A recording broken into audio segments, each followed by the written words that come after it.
echoes of war missile attacks and public sentiment in Iran.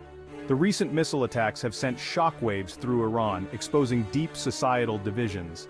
State media shows unity, but social media tells a different story. Online, there's fear, uncertainty, and discontent. Some see the attacks as justified retaliation, others fear more violence and instability. Economic hardship and sanctions add to the tension.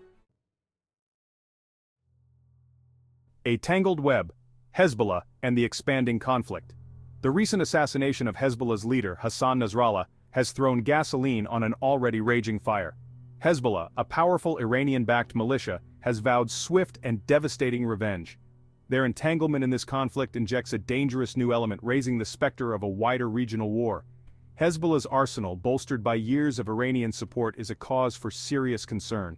The group possesses a vast array of rockets and missiles capable of striking deep within Israeli territory. Their willingness to use these weapons has been demonstrated time and again, making them a formidable force in the region. Adding to the volatility, other actors in the region are watching closely, their fingers hovering over the trigger. The Houthis in Yemen, who have historical ties to Iran, have already launched missiles at Israel in a show of solidarity.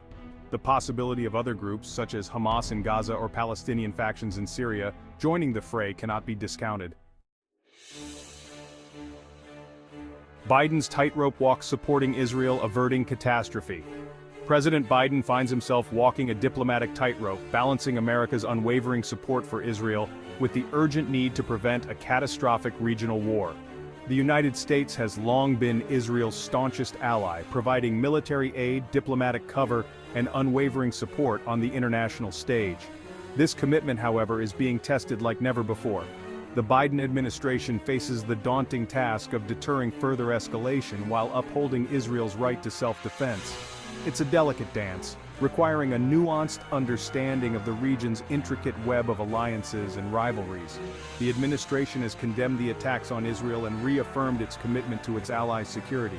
At the same time, there is a clear recognition that unchecked escalation could have disastrous consequences, not just for the Middle East, but for the entire world.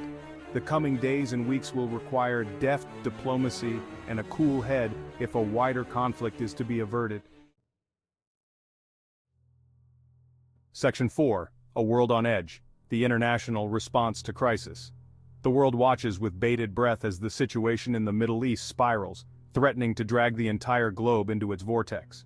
The United Nations Security Council, often paralyzed by internal divisions, has sprung into action, convening emergency meetings to address the crisis.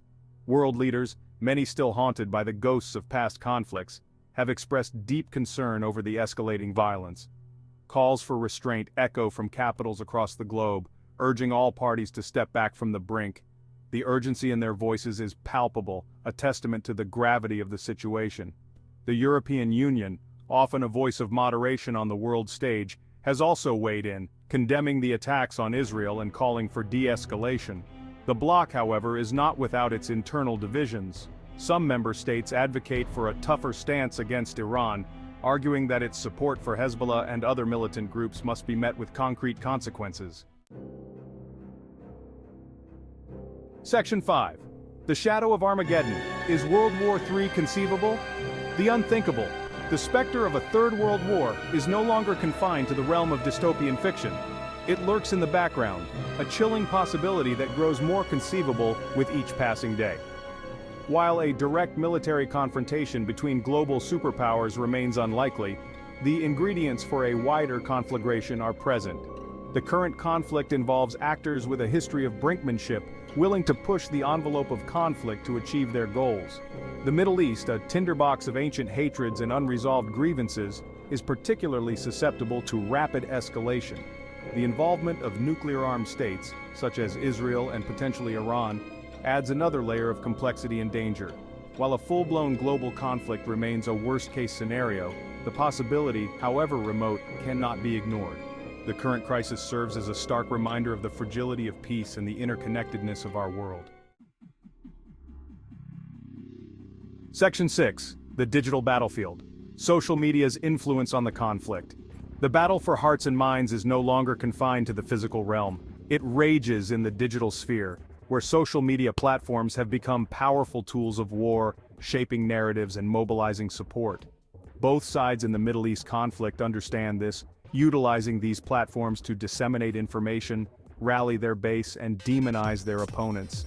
The speed at which information, often unverified or deliberately misleading, spreads on social media poses a significant challenge.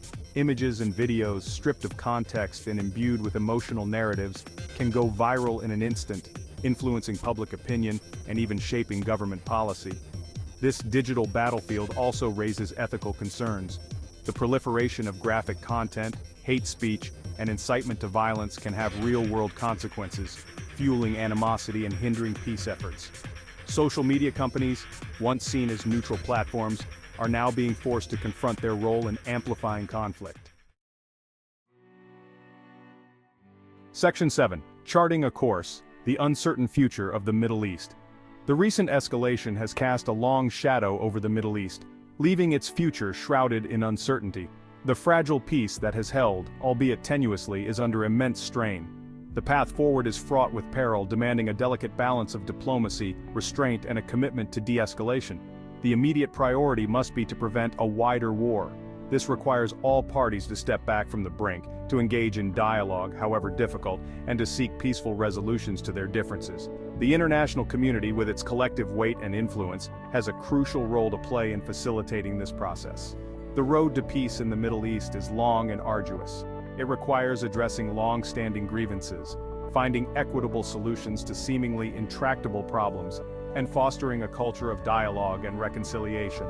The current crisis, as dire as it seems, also presents an opportunity for a course correction, a chance to chart a new path towards a more peaceful future.